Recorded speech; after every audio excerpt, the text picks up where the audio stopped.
Our next guest. He roamed the outfield for the New York Yankees for many years, including those great championship seasons in the late 90s and 2000. What we didn't know is that Bernie Williams was helping support his father during that time, battling a rare and serious lung disease. Right now, we're happy to have Yankees legend and musician Bernie Williams joining us right now. Good morning. Thanks so much for being with us. Oh, thank you so much for having me. Well, tell us more about your father's illness and your experience of caring for someone with ILD.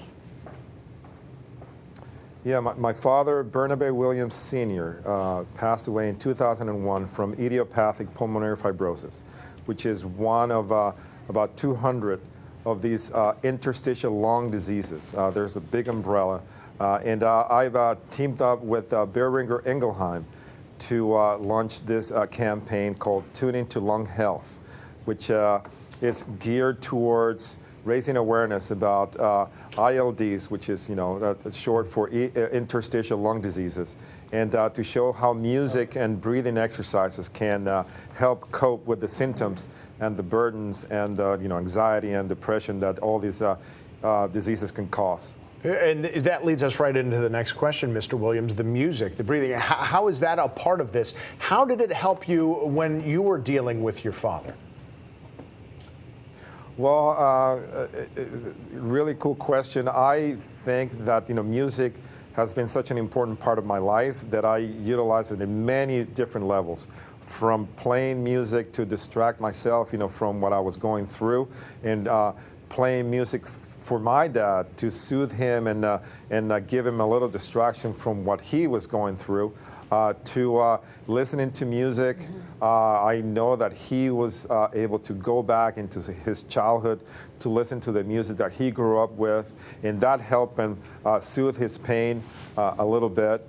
Those are just a few examples on how music could be of a very, very important ally in dealing with your conditions. And for people that are singers, have these great breathing exercises to keep their diaphragms strong. And that could also be helpful with people with these conditions, help them breathe a little bit better. Mm-hmm. And talk more about Tune Into Lung Health, tune into that.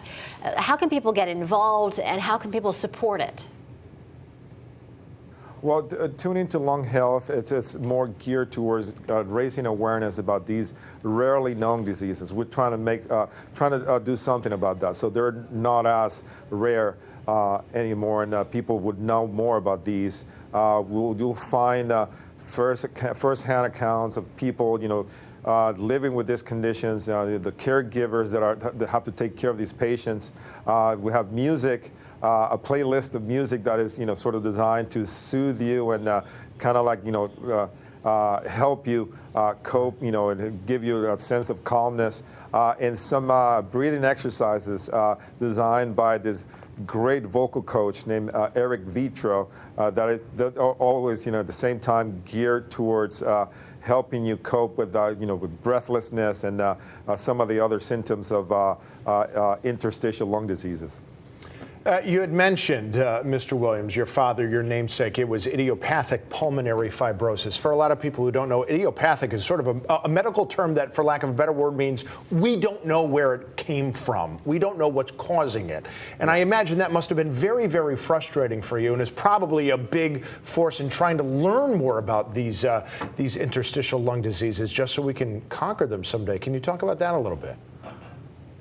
Yeah, that is correct, and I am so glad that you mentioned that because in our experience with our dad, he was misdiagnosed for about 5 years. Nobody knew what he had, and they kept sort of addressing the symptoms, which were kind of like sort of neutral. I mean, they're could be attributed to other respiratory conditions like COPD and bronchitis and asthma and things like that.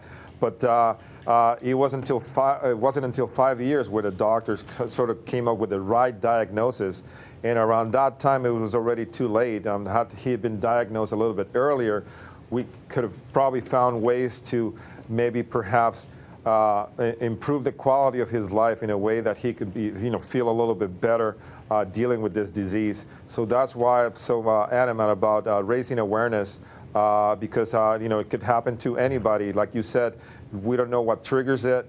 We don't know, how some of these diseases are, the cause of it. So I think it's really important for people to, inform themselves and educate themselves about, some of these conditions, so they can have a better frame of mind, making decisions, for themselves and for the people that they take care of. Mr. Williams, I have one more question for you. You shared so much about your personal journey with your father. Wondering if you could share with us some of the favorite songs and tunes that you enjoyed with him, that you enjoyed together, and that was so helpful with him. It was such an amazing thing, because he brought a guitar from Spain. He was a former merchant marine, and he traveled all over the world. He brought a guitar with him from his travels, and he taught himself how to play. And he basically just gave me my first lesson, the first couple of chords. And it was more towards the traditional music of where I grew up in Puerto Rico. All the boleros, all the Christmas music, all the, all those great songs that my dad and my mom actually grew up listening to. I was able to listen to as well and make it part of my song list. And he would play a little bit, he would sing a little bit, and it was always associated with this great memories from my childhood. And that's that's all we have at the end of the day. And all I have now is the good times that I was able to live with him, and all the great things that he taught me. And I know music was a really important part of that. Yeah. Well, thank you. Memories. Thank you for being so forthright and telling us about your father. And believe me, I say this as a Red Sox fan. You play guitar as gracefully as you play baseball. You just have such a tremendous talent. Not too that for a jog. Not too that for a jog. Thank you. Thank you so much for having me. Well, I'm like Tim. I'm a Red Sox fan, but my dad and my brother are huge Yankees fans. I know they have your baseball cards still in the closet. So it's just such a pleasure to talk to you. Yes, thank you. Thank you. Thank you so much. Me as well.